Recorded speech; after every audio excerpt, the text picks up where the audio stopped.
Me gustaría saber qué tanto de ti hay en Miriam, la chica que juega en Mixcoac y que agarra los libros. ¿Qué tanto hay de ti en esa parte del libro? Porque, bueno, sé que viviste algún tiempo en Mixcoac, ¿no? Sí.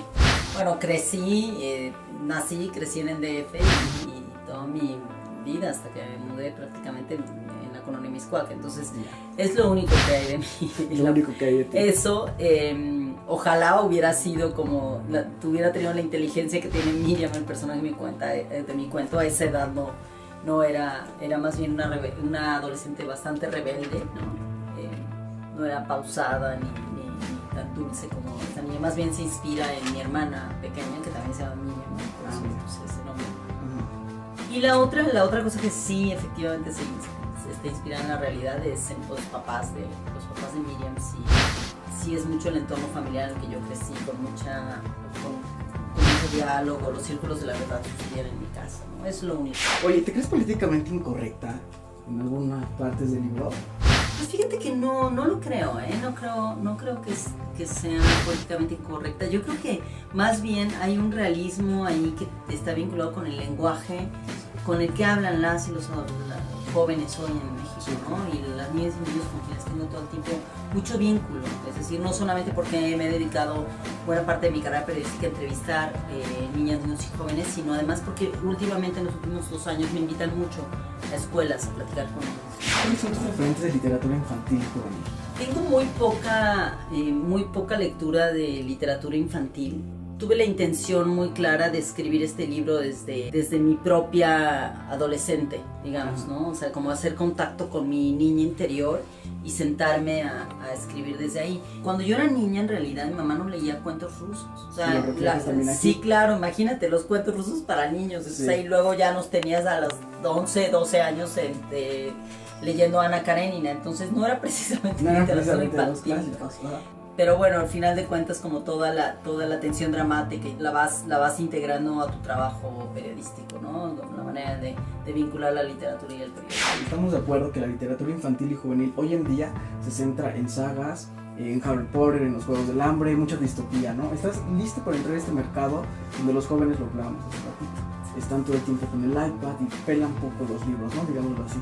Y más con el tema que tú estás tratando, un tema de pedofilia muy fuerte, un tema de secuestro virtual, un tema muy fuerte, y que los jóvenes, a pesar de que tienen el aparato todo el tiempo en la mano, no conocen el riesgo que corren, ¿no? A lo largo de los últimos 2 años he hecho un experimento, que es cada vez que me invitan a las escuelas, sobre todo secundarias y prepas, y me llama mucho la atención porque una de las primeras cosas que hago es preguntarles a qué le tienen miedo. Y la gran mayoría de niños y niñas y jóvenes en este país te dicen que tienen miedo a un secuestro, a que maten a sus papás, a que no tengan trabajo de adultos. Es decir, si hay una angustia social que se refleja claramente en los jóvenes y que no estamos escuchando, y que no necesariamente les dicen eso a sus padres o madres porque a lo mejor no se los preguntaron, como yo llego abiertamente a preguntárselos tal cual, ¿a qué le tienes miedo concretamente?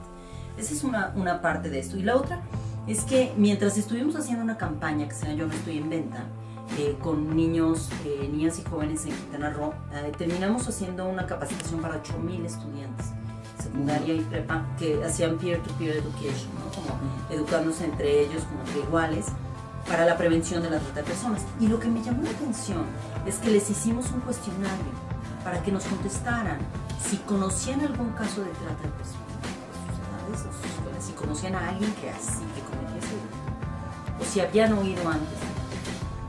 Más del 30% de las y los estudiantes contestaron que conocían a una víctima directa. O sea, de la escuela, del vecindario, del pueblo, de la ciudad de Cancún. Y otros nos contestaron que conocían a victimarios.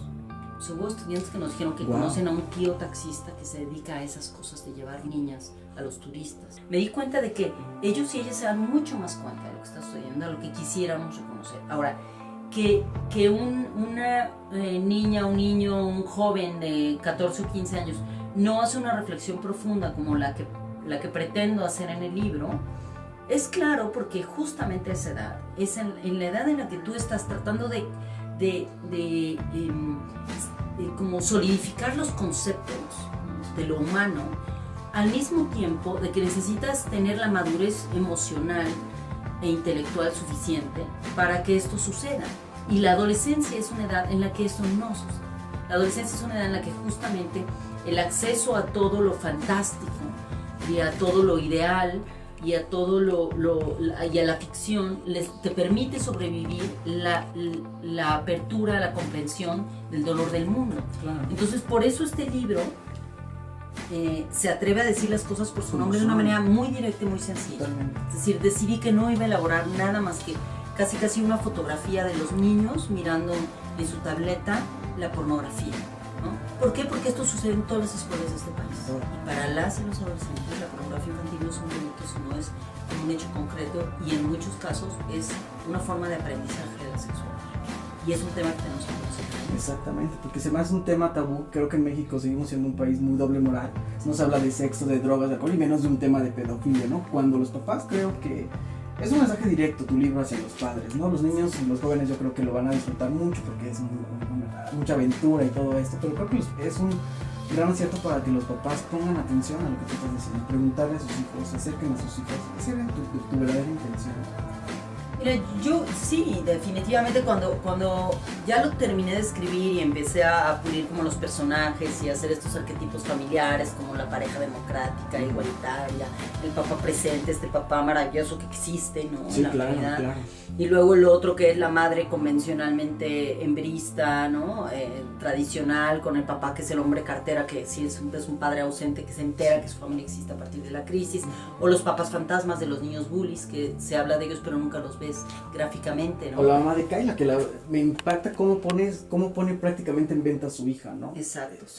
Y eso sucede, ¿no? Es decir, no son los únicos responsables, evidentemente, los papás, cuando se habla de los derechos de los niños y las niñas y todas las violencias que contra ellos se ejercen en México. La mayoría de la gente siempre quiere castigar o que encarcelen a los papás porque no los cuidaron, lo cual es una estupidez. Tú no tendrías que encarcelar a los papás. Es decir, el entorno, la sociedad, el propio Estado, las leyes deberían de proteger a toda la sociedad y deberían de asegurarse que haya seguridad humana, ¿no? Pero también hay ahí un señalamiento de cómo funciona el tema de la trata. Es decir, durante tantos años que he documentado esto, hay lugares donde te das cuenta que las mamás sí efectivamente están exponiendo a sus hijas y no lo entienden, porque creen que el convertirla en una princesita, meterla en concursos de belleza, no significa cosificar a su hija, ¿no? Y de repente se dan cuenta que efectivamente eso sucede y me parece que también hay que señalarlo. El libro es como retomar el caso de Demonios en la Edén, sí, no me encarcelaron unos días. Con este libro pretendes que los niños se acerquen a conocer este tipo de información que muchas veces nos intenta ocultar el gobierno. Pues espero que sí, ¿no? Me encantaría, por supuesto, cuando haces una obra ya sea literaria o periodística, tu intención es claramente que sea útil a la sociedad. Y en este caso, la vinculación del arte a través de Patricio Beteo y de todo su trabajo gráfico, que es impresionante, permite que el libro sea mucho más accesible de lo que sería si fuera simplemente un texto, con algunas viñetas por ahí perdidas. Claro. Entonces, toda la narrativa gráfica también creo que ayuda muchísimo a que el libro sea algo que los niños y las niñas quieren ver. ¿Te autocensuraste en este libro, Lidia? No, en absoluto, no. No hubo absolutamente nada que yo quisiera decir que no me atreviera a decir. De hecho, cuando escribí este pequeño, porque es un pequeño párrafo en el que los niños descubren las imágenes de Kayla por primera vez, lo escribí muy pronto, pues de una sola sentada, y cuando lo vi dije, así se va a quedar, ¿no? Es decir, había que pulir, editar las palabras, en fin, ¿no? El lenguaje más accesible, pero ahí estaba, y no, en absoluto, no. En general no me autocensuro en ninguno de mis trabajos. Lidia Cacho, ¿cómo pasa mi vida? Tranquilamente. Bueno, mira, yo para empezar vivo cerca de Cancún, ¿no? Al sur de Cancún, cerca de Playa del Carmen. Vivo en medio de la selva, tengo unas perritas, todos los días hago yoga. Mi casa está prácticamente así rodeada de árboles y lo único que escucho en las mañanas cuando me levanto es el cantar de los pajaritos, los grillos y alguna vez las ranas. Y es un ambiente que a mí me permite relajarme muy bien, hacer yoga, meditar todos los días. Salgo a la playa, generalmente escribo unas 4 o 5 horas, al mediodía me voy a la playa, me doy una vuelta, nado, regreso y sigo escribiendo. Entonces, hay días que escribo hasta 10 horas y en el interín ya fui a la playa, me hice de comer y todo. Entonces sí he creado una forma de vida en la que sí planifiqué muy claramente cómo quería proteger, digamos, mi calidad de vida, ¿no? Es la razón por la que también no vivo en el DF. Me encanta venir eventualmente y hacer todo esto, pero siempre vuelvo al hogar, pues vuelvo a la tranquilidad y estar cerca del mar y al aire puro, a caminar mucho. Y que lo mereces, ¿no? Por supuesto. Sí. Entonces me queda claro que no ves nada de tele. Soy una fanática de Netflix, entonces lo que hago es cuando decido que quiero ver algo, me pongo ahí, y si es una película o algo que haya salido y que no esté ahí, pues voy y la rento o la compro, pero no, la televisión comercial no tengo ningún interés. Me gusta mucho, yo creo que lo has escuchado en algún momento, que esta frase que dice todo junto se escribe separado y separado se escribe todo junto, y tú lo manejas, ¿no? En esta parte de la solidaridad con los niños y todo eso. Como ¿por qué ocupar este tipo de frases juntas? Sí, lo entendí, me quedó claro, pero ¿por qué juntar todo junto? Es la solidaridad que tú le quieres mostrar a los niños, ¿no? Yo creo que tiene que ver con la manera en la que yo empecé a entender el activismo. Y yo recuerdo muy chavita, yo creo que tendría como 12 o 13 años, haber entendido desde la práctica el significado de la solidaridad sin siquiera conocer la palabra solidaridad. Entonces, para mí, sí, eso era como cuando la gente se juntaba en mi casa con mi mamá, o cuando nos llevaba y daba una conferencia y de repente la veía rodeada de personas que estaba hablando con ellas y dialogaban y se emocionaban y aplaudían, y yo decía, esto es, ¿no? Claro. Aquí hay algo emocional, hay una figura emocional que siempre me ha llamado la atención y que me parece que tiene que ver con la compasión, y ese es el todos juntos. Entonces, Claro. Cuando yo pongo en palabras de Miriam el todos juntos, ese es el descubrimiento, la aproximación a lo que ella luego descubre en un diccionario, Sí, que se llama claro. solidaridad. Exactamente. ¿Cuál sería tu consejo, Lidia, para que los niños y las niñas en México y en todo el mundo encuentren su personalidad? Al leer, después de leer este libro, o sea, ya que entiendan en el mundo que estamos viviendo, no todo es color de rosa. Claro, yo creo que el desarrollo de la personalidad, sobre todo como cuando entras en la adolescencia, ¿no? Tiene mucho que ver con atreverte a hacer preguntas. Yo cuando hablo con las niñas y los niños me empiezan a preguntar, ¿y cómo le haces?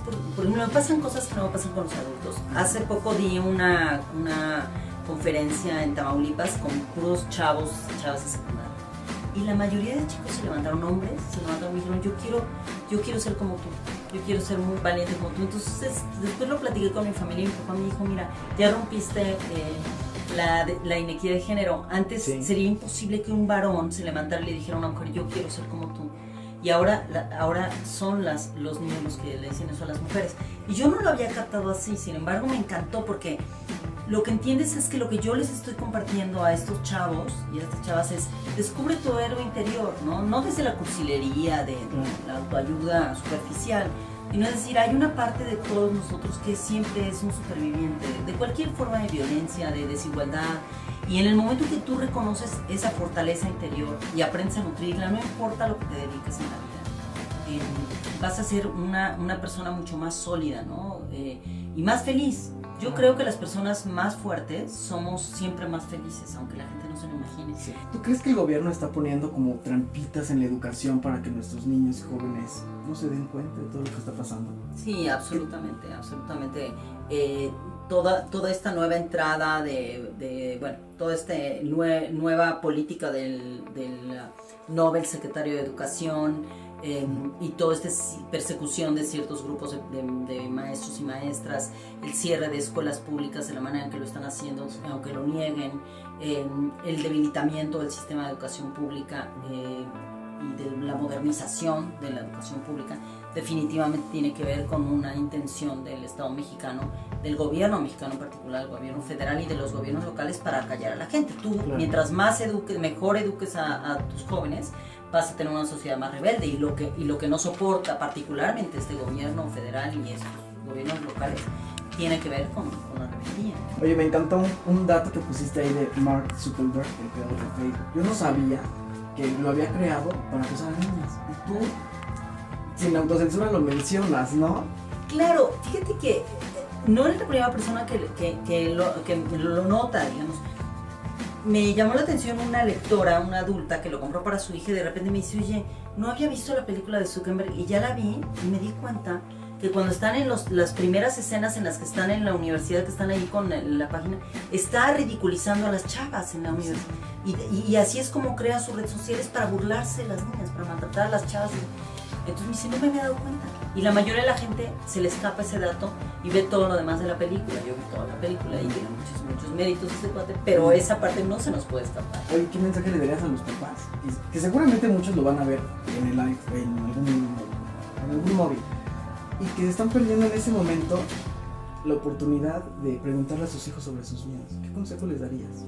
Pues mira, me gustaría que los papás y las mamás leyeran este libro o cualquier otro de estas temáticas en voz alta con sus hijos, ¿no? Porque la intención de este libro es justamente provocar el diálogo sobre todos estos temas, ¿no?